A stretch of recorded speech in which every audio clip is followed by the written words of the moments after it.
크기에 비해서 이온화 에너지는 조금 난이도가 있어요.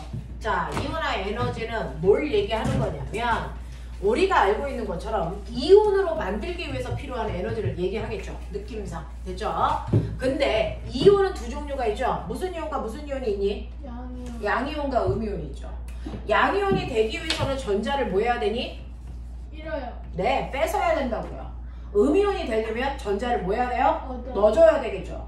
그래서 이때 여기서 말하는 이온화 에너지는 뭐냐면요. 모든 원소에서 전자 한 개를 뺐을 때 필요한 힘의 크기. 그걸 이온화 에너지라고 한다.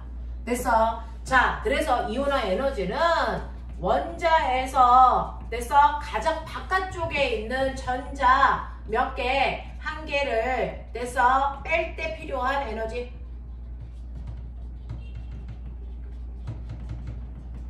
요거예요.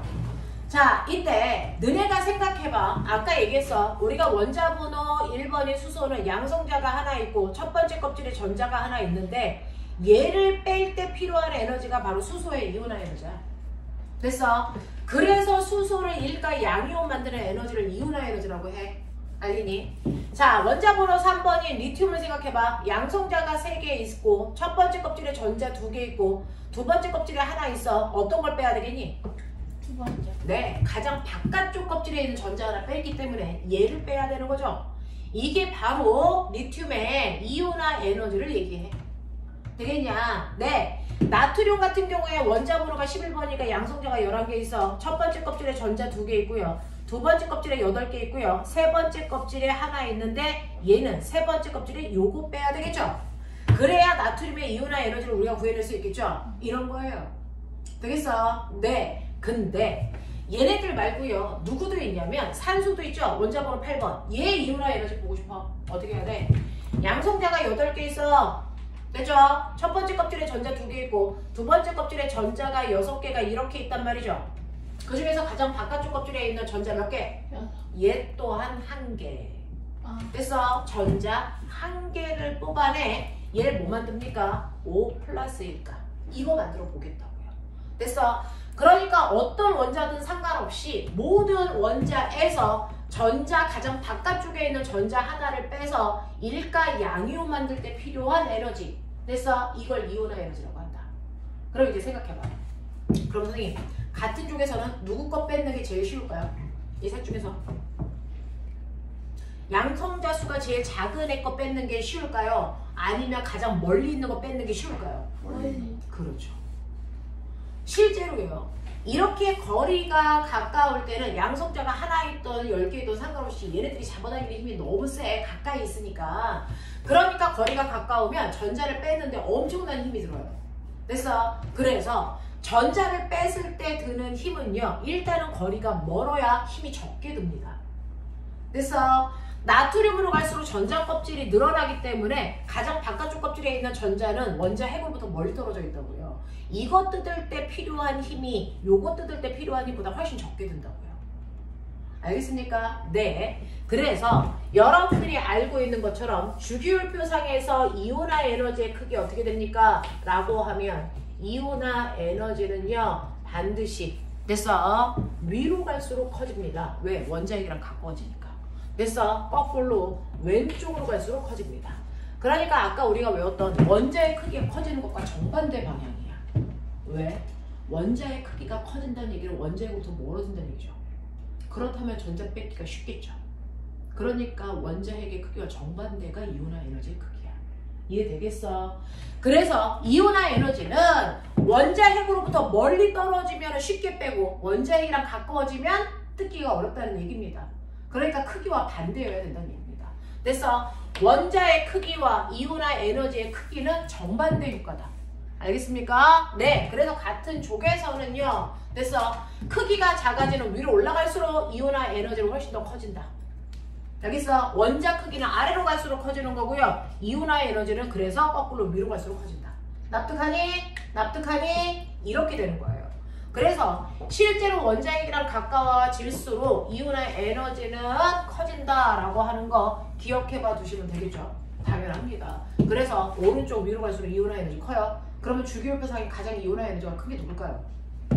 가장 오른쪽 가장 위에 있는 거 헬륨. 누굽니까? 헬륨에서 전자 빼기가 제일 어려워. 이 뜻이에요. 무슨 말인지 알겠어? 이런 얘기입니다. 그러면 같은 족에서는 이렇게 위로 올라갈수록 거리가 가까워지기 때문에 뜯기가 어렵다는 거 납득 됐죠? 얘는 예외가 없습니다.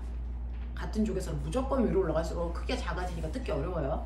자, 근데 오른쪽으로 갈수록 이온화 에너지가 커진다 그랬죠? 됐죠? 왜 그럴까요? 왜 그럴까요? 리튬 거보다는 원자번호 10번인 헬륨에서의 그 전자 하나 뜯기가 어렵답니다. 양성자 10개 있고요. 첫 번째 껍질에 2개 있고 두 번째 kop질에 8개 있어. 여기 있는 거 하나를 뜯어야 되는데 요거 뜯기가 여기에 있는 거 뜯는 것보다 더 힘들답니다. 당연하죠. 크기가 달라요. 얘가 더 크기가 가까이 안으로 왔기 때문에 뜯어내기 어렵습니다. 됐죠? 왜? 양성자의 개수가 많아서 유효 획전화량이 크기 때문에 뜯기가 어렵다는 얘기죠. 당연해요. 근데 문제는 뭐냐면 오른쪽으로 갈수록 이온화 에너지가 커지는 거 납득했어. 크기가 작아지고 양성자 개수가 많아지니까. 근데 이렇게 오른쪽으로 갈수록 이온화 에너지가 커져야 되는데 예외적인 아이들이 있어요. 됐어? 네 라고 해서 오른쪽으로 갈수록 이온화 에너지가 커진다? 반드시가 아니고 대체로 그런 경향성을 띈다. 이런 얘기입니다. 그러면 아닌 애가 있다는 거죠? 그 아닌 애가 시험에 나오겠죠. 당연하지 않겠습니까? 자, 이온화 에너지는 여러분들이 보시는 것처럼 같은 주기에서는 1족 원소보다는 2족 원소의 이온화 에너지가 크고 2족보다는 13족이 커야 되고 13족보다는 14족, 15족, 16족, 17족, 18족 이렇게 이온화 에너지가 커져야 돼. 되겠니? 왜? 원자 사이즈가 2족으로 갈수록 작아집니다. 맞지? 이렇게 돼야 돼. 자, 근데 여기에서요. 얘네들의 됐어. 이온화 에너지의 경향성에 맞지 않는 애들이 있다. 2, 3의 위치가 바뀐다. 실제로 이온화의 에너지가 이렇게 됩니다. 그러니까 1족보다 13족이 크고 13족보다 2족이 커요. 알겠어? 2, 3의 위치가 바뀌어요. 그 다음에 5, 6의 위치가 바뀝니다. 됐어? 선생님은 그냥 10 이렇게 넣기 귀찮아서 1, 2, 3, 4로 얘기할게요. 2, 3의 위치가 바뀌고 그 다음에 뭐의 위치가 바뀌어요? 5, 6의 위치가 바뀌어요. 그래서 6, 5, 7, 8 이 경향성이 나타난단 말이야. 되겠어? 자, 그러면 오른쪽으로 갈수록 이온화 에너지가 커져야 되는데 얘네들만 거꾸로 내? 얘네들만 거꾸로 내? 이유가 뭐야? 이게 나오겠죠. 이유가 뭐야? 이게 오비타에서 나옵니다. 그 이유가. 됐죠? 예를 들어서 2주기에서 2족 원소는 누구냐면 됐어? 네, 원자번호 4번인 베릴륨하고요.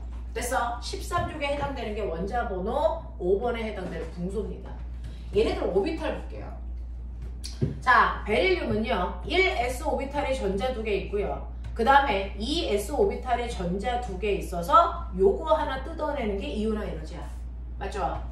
자, 근데 붕소 같은 경우에 1s 오비탈에 전자 2개 있고 2s 오비탈에 전자 2개 있고 2p 오비탈에 전자 하나 있는데 얘를 뜯어야죠. 왜? 뜯고도 바닥이어야 되기 때문이에요.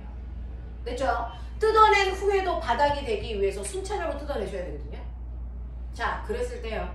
요거 뜯기가 쉽겠니? 요거 뜯기가 쉽겠니? 결론은 얘 뜯기가 더 쉬워요. 이게 결론이에요. 왜? 둘 다 두 번째 껍질인데 둘 다 두 번째 껍질이긴 하지만 실제로 우리가 알고 있는 것처럼 2s 오비탈에 비해서 2p 오비탈이 훨씬 더 바깥쪽에 있는 두 번째 껍질이야. 됐어? 에너지 준위가 달라. 그러니 똑같이 양성자가 4개 있어. 첫 번째 껍질, 두 번째 껍질. 양성자 5개 있어. 첫 번째 껍질, 두 번째 껍질이지만 두 번째 껍질 중에서 얘 s 오비탈은 원자핵이랑 가까이 있는 두 번째 껍질이고요. p 오비탈은 원자핵으로부터 멀리 있는 두 번째 껍질이기 때문에 거리가 먼 쪽에서 뜯기가 더 쉽죠. 됐어? 네. 그래서 이 순서가 바뀌는 이유는 s 오비탈과 p 오비탈의 뭡니까? 에너지 준위 차이 때문이야. 다시 말해서 원자핵으로부터 떨어져 있는 거리 차이 때문이야. 라는 얘기입니다. 됐어? s 오비탈과 p 오비탈의 에너지 준위 차이 때문입니다. 알겠죠? 기억해 두십시오. 그 다음에 호복 정신 차려서 듣고 있니? 네. 자, 이거는 2주기뿐만 아니라 3주기에도 똑같이 나와요. 알겠습니까? 네, 2, 3의 아이들의 순서는 바뀌어야 된다. 자, 5, 6도 바뀐대요. 자, 원자번호 7번인 질소가 15족 아이예요. 원자 번호 8번인 산소가 16조가인데 얘네들의 에너지, 이유나 에너지가 다르답니다. 이유도 오비탈에 있어요. 보세요. 원자 번호 7번이니까 1s 오비탈에 전자 2개 있고 2s 오비탈에도 전자 2개 있고요. 2p 오비탈에 전자 3개가 이렇게 있어. 이 셋 중에 어떤 거라도 하나 뜯는 게 이유나 에너지겠죠. 되겠죠? 그 다음에 산소 같은 경우에는 1s 오비탈에 전자 2개 있고 2s 오비탈에 전자 2개 있고 2p 오비탈에 전자가 4개가 이렇게 들어가 있죠? 그럼 꼬맹아 어떤 걸 뜯어야 되니? 어떤 거 뜯어야 되니? 2개 있는 거. 맞아요. 왜냐면 뜯고 나도 바닥이어야 된다죠. 뜯고라도 바닥이어야 되니까 얘를 뜯어서 없애야 요 모습이 되죠. 맞아요. 그러니까 얘네들 뜯으면 안 된다는 거예요. 요거 뜯어내야 돼요. 이거 뜯는 게 이온화 에너지예요. 그러면 선생님 얘는요 똑같이 p 오비탈이니까 에너지 주인 똑같잖아요. 네, 에너지 주인 똑같아요. 근데 여기 있는 거 뜯을 때 옆에 있는 아이가 당길까 밀까? 밀죠. 청력 때문에. 잘 나갔어 새끼야 빨리 나가 밀어버린다고요. 근데 얘는 미는 힘이 있어 없어? 없다고요. 에너지 준위는 똑같은데 전자와 전자 사이에 서로를 밀어내는 전자모 때문에 반발력이라는 힘이 작용하기 때문에 여기 있는 전자 뜯기가 훨씬 쉬워. 당연하지 않겠어? 이 얘기입니다. 그래서 5, 6의 위치가 바뀌는 이유는 바로 전자 반발력 때문이야 라고 하는 걸 기억하셔야 된다. 알겠습니까? 그래서 순서가요. 됐죠? 1, 3, 2 됐어? 네. 그래서 2, 3의 위치 바뀌고 5, 6의 위치 바뀐다. 알겠습니까? 이렇게 된다. 그래서 이온화 에너지를 아까 주기율표 뒷면 평 여백이죠. 훌륭한 여백이죠. 자, 그러면 여기에 맞춰 이온화 에너지는 대단히 까다롭습니다. 뒤에서 이제 문제 풀어볼 건데 엄청나게 까다로우니까 기본을 철저하셔야 되고요. 됐죠? 이온화 에너지를 선생님이 한번 그려볼 테니까 너네가 그리셔야 되는데 실제로 세로축이 그거 뜯을 때 필요한 에너지의 크기다라고 생각하시면 돼요. 됐죠? 오른쪽 위가 올라갈수록 에너지, 이온화 에너지가 크기 때문에 4주기보다는 3주기가, 3주기보다는 2주기가, 2주기보다는 1주기의 이온화 에너지가 크거든요. 그래서 1주기에 해당되는 수소의 이온화 에너지가 요만큼이다. 그러면 헬륨은 가장 크니까 여기에 있겠죠. 되겠죠? 이런 느낌이야. 그래서 헬륨의 이온화 에너지 이거야. 자, 그러면 이제 그 다음에 리튬으로 가야죠. 리튬은요, 내가 얘기했죠. 위로 갈수록 이온화 에너지가 커져야 된다고. 그러니 리튬의 이온화 에너지는 수소의 이온화 에너지보다 아래쪽에 있어야 된다. 맞아? 아래쪽에 있어야죠. 리. 됐어. 자, 여기서부터 갑니다. 리, 배, 붕, 탄, 질, 산, 푸, 네. 이렇게 가요. 됐죠? 네. 그래서 여러분들 봐봐. 쿵쿵, 쿵, 쿵, 쿵, 쿵, 쿵. 됐어? 보이세요? 쿵쿵 땅, 쿵쿵 땅이야. 알겠어? 이런 느낌으로 내려가거든요. 됐어. 자.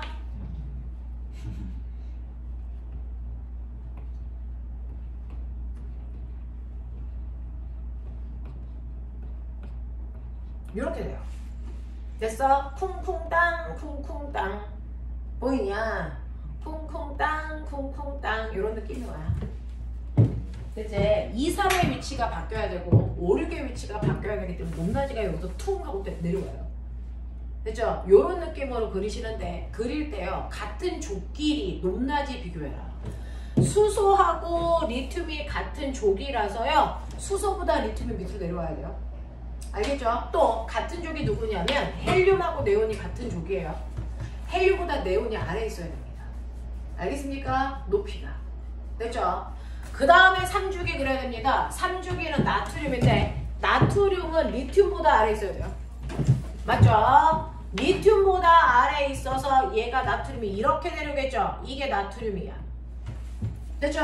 네. 그 다음에 베릴륨보다도 누가 밑에 있어야 되니? 마그네슘이 밑에 있는 느낌이야. 같은 족끼리 봐. 그래서 베릴륨보다 마그네슘이 조금 아래쪽에 오게 이렇게 그리시면 되고 자, 붕소보다 알루미늄이 조금 더 밑에 내려오게 이렇게 그리시면 되고 되겠어? 이런 식으로 같은 족끼리 높이 보시면 돼요. 네. 그 다음이 규소, 그 다음이 인, 황, 그 다음이 염소, 그 다음이 아르곤 이런 식으로 그린다고. 됐죠? 이런 느낌으로 그려져야 된다. 이게 이온화 에너지다. 납득하겠어? 이런 거. 그래서 이온화 에너지는 적어도 여기까지는 그려봐라. 됐죠? 알루미늄까지는 이온화 에너지 그릴 수 있어야 된다. 쿵쿵땅 느낌으로 그리시면 돼요. 2, 3의 위치 바뀌고 5, 6의 위치 바뀐다. 알겠어? 이런 식으로 해서 알루미늄까지는 내 손으로 그려봐라. 됐죠? 높낮이 비교해봐라 라고 하는 거죠. 자, 이게 바로 이온화 에너지인데 이런 식으로 각각의 원자에서 전자, 가장 최외곽에 있는 전자 한 개를 뜯어 일가 양이온 만들 때 필요한 에너지가 이온화 에너지예요. 일가 양이온 만들 때. 자, 이렇게 해서 하나를 뜯고 나니까 재밌어. 하나 더 뜯어볼까? 이렇게 되는 거죠. 됐죠? 네. 하나를 뜯을 때 필요한 이온화 에너지를 그냥 이온화 에너지라고 하든지 또는 제1 이온화 에너지라고 하든지. 여러분들은 제1 이온화 에너지를 그린 거예요. 됐죠? 그러면 하나 뜯고 나면 이제 모든 아이들이 일가양이온 됐네? 오케이. 그리고 나면 두 번째 거 뜯어보세요. 그게 제2 양이온. 알겠습니까? 제2 이온화 에너지라고 합니다. 요것도 가능하죠. 됐죠? 하나 뜯고 나서 요번에는 두 번째 거 뜯을 거야 라고 하는데 꼬맹아 생각해봐. 수소는 전자가 몇 개 있었어? 하나. 근데 하나 뜯었어. 또 뜯을 거 있어 없어? 없어. 수소는 이온화 에너지 제1 이온화 에너지밖에 없어. 무슨 말인지 알아? 제2 이온화 에너지는요 이제 수소의 위치로 누가 가니? 전자 하나 뜯기니까 헬륨이 병신됐죠. 수소 된 거야. 무슨 말인지 알아? 전자를 하나 뜯기고 나면 전자의 개수가 앞에 있는 아이들이랑 똑같아진다. 그러면 이제 가장 전자 뜯기 어려운 건 누구 됐을까요? 누구 됐을까요? 리튬이 이 자리로. 무슨 말인지 알아? 그래서 제2 이온화 에너지는 한 칸씩 왼쪽으로 밀면 돼요. 되겠니? 세로 그릴 필요 없죠. 그래서 제2 이온화 에너지는 헬륨, 됐어? 리튬, 그 다음에 여기에 베릴륨, 여기가 붕소, 여기가 탄소, 질소, 산소, 그 다음에 여기가 플로린, 여기가 네온, 여기가 나트륨. 요렇게 가. 알겠어? 하나씩 왼쪽으로 밀면 돼. 이게 제1 이온화 에너지야. 자, 제2 이온화 에너지야. 그러니까 네온하고 나트륨은 제1 이온화 에너지는 네온의 제1 이온화 에너지가 나트륨보다 컸어. 제2 이온화 에너지를 거꾸로 해. 그쵸? 네온의 일가 양이온과 나트륨의 일가 양이온에서 두 번째 거 뜯을 때 필요한 힘은 얘가 더 많은 힘이 들어. 알겠냐? 이렇게 바뀌겠죠. 그래서 한 칸씩 밀면 돼. 그럼 꼬마야 한 칸 더 밀면 뭐가 돼? 세 번째 거 뜯을 때 필요한 힘. 제3 이온화 에너지. 알겠습니까? 이렇게 됩니다. 그래서 이런 식으로 전자들을 한 개 뜯으면 됐어. 얘네들의 이온화 에너지가 이 모습 그대로에 한 칸씩만 왼쪽으로 밀어가면 된다. 그러니까 첫 번째 그림만 제대로 그려라. 되겠죠? 하겠죠? 그래서 제2 이온화 에너지는 여기에 누가 와요? 리튬 양이온이 오는 거죠. 됐어? 네. 여기에 누가 오는 거야? 베릴륨이 오고요. 여기에 붕소가 오고요. 이런 식으로 바뀌어버린다고. 한 칸씩 왼쪽으로 그려버리면 된다. 무슨 말인지 알지? 자, 이런 식으로 해서 각각의 이온화 에너지까지 제3 이온화 에너지, 제4 이온화 에너지까지 거론된 적이 있어요. 됐죠? 그 정도의 느낌 잡고 가면 된다. 알겠지? 자, 그러면 이런 식으로 각각을 뜯어서 이온화 시키는데 나 한 놈만 팰 거야. 나트륨. 전자 몇 개 있어? 11개. 그러니까 11개를 맨 끝에서부터 한 개씩 뜯어보자고. 됐어? 언제까지? 다 뜯을 때까지. 이걸 순차적 이온화 에너지라고 해. 알겠어? 하나의 원자 안에서 그 원자 속에 있는 전자를 다 뜯을 때까지 순서대로 바깥에서부터 안쪽으로 순서대로 들어오면서 뜯어내는 걸 우리가 뭐라고 하냐면 그걸 순차적 이온화 에너지라고 부르면 된다 이거죠. 그러니 원자 번호 11번인 나트륨은요. 하나, 둘, 셋, 넷, 다, 여, 일곱, 여덟, 아홉, 열, 열하나 이렇게 전자가 있단 말이죠. 그 중에서 가장 먼저 얘를 뜯을 때 필요한 이온화 에너지를 제1 이온화 에너지. 됐어? 그 다음은 이것 뜯어요. 제2 이온화 에너지, 제3 이온화 에너지, 제4이온화 에너지, 그래서 어디까지? 제11이온화 에너지까지 봅니다. 알겠어? 근데 꼬맹아 생각해봐. 그러면 안으로 들어올수록 이거 뜯을 때 필요한 힘이 많아질까 적어질까? 많아지겠죠. 왜? 원자핵이랑 가까워지니까. 알겠습니까? 그래서 예외 없습니다. 모든 원자들은 첫 번째 이온화 에너지보다 두 번째가 크고 두 번째보다 세 번째가 크고요. 예외라는 건 존재할 수가 없어요. 점점 안으로 들어오니까. 됐습니까? 이런 식으로 안으로 갈수록 순차적 이온화 에너지는 커진다. 알겠습니까? 예외 없다. 근데 어떤 애 제일 이온화 에너지를 보니까 1이라고 치자. 느낌 잡아. 어떤 애는 100 됐어. 제2 이온화 에너지가. 그리고 나서 제3은 105 됐어. 120 됐고 125 됐고 이렇게 바뀌어. 안으로 갈수록 커지는 거 맞지? 됐지? 됐어? 근데 여기서 여기로 갈 때 극단적으로 커지지. 됐어? 이 의미가 뭘까? 이 얘기입니다. A라는 원자의 이온화 에너지의 경향성이야. B라는 원자의 경향성은 3 됐어? 40, 1000 됐어? 네 1100 뭐 이런 느낌으로 커졌다고 치자. 커진 거 맞죠? 근데 극단적으로 커진 포인트가 여기죠. 됐어? 이게 뭘까? 라는 겁니다. 순차적 이온화 에너지를 보면 안으로 갈수록 이온화 에너지는 반드시 예외 없이 커진다. 근데 급격히 커지는 포인트들을 가지고 있다. 원자들마다. 그거에 의미가 뭘까? 난 하나 뜯고 나니까 완벽해졌어. 그래서 두 번째 거 뜯기 싫어. 이 뜻이에요. 그러면 얘는 체외곽이 전자 몇 개 있었다는 거야? 하나 있던 얘는 1조 원소라는 거야. 만약에 2주기 원소라면 얘는 리튬일 거고 3주기 원소라면 나트륨이었을 거야. 자, 그런 경향성을 보면 얘는 몇 개 뜯으니까 완벽해졌어? 맞아요. 2개 뜯고 나니까 완벽해져서 세 번째 거 안 뜯기려고 한다는 거죠. 맞아. 이렇게 순차적 이온화 에너지를 보면 됐죠? 급격히 커지는 포인트를 경계로요. 얘네들이 밖에 있는 체외곽 전자수. 알겠어? 그래서 우리는 이걸 통해서 뭘 알 수 있다? 바로 그 원소들의 족을 알 수 있다. 몇 조 원소인지. 되겠습니까? 그래서 얘는 2조 원소야 라고 하는 걸 우리가 미루어 짐작할 수 있다고요. 무슨 말인지 알겠냐? 이런 얘기라고요. 그래서 순차적 이온화 에너지가 가지고 있는 의미가 뭔지. 됐어? 제1이온화 에너지, 제2이온화 에너지 이게 뭔지 기억해두면 되겠죠? 그러면 얘가 3주기 원소라고 치자. 3주기면서 2주기니까 이 새끼 마그네슘이야. 맞죠? 그러면 마그네슘을 안전한 이온 상태로 만들기 위해서 무조건 몇 개를 뜯어야 되니? 2개. 2개 뜯어야 되겠지? 그러면 2개를 뜯기 위해서 필요한 총 에너지가 얼마라는 거야? 얼마? 43. 네. 하나 뜯고 또 하나 뜯어야 되니까 이 둘을 합한 만큼의 에너지가 필요하죠? 그래서 얘는 43만큼의 에너지를 줘야 안정한 이온이 될 수 있다. 이런 얘기. 어렵지 않겠지? 할 수 있겠지? 오케이? 넘겨보자. 자, 이런 식으로 이온화 에너지가 뭔지 봤으니 너네가 가지고 있는 130, 131 요것만 확인하죠. 빨리 풀어봐. 130, 131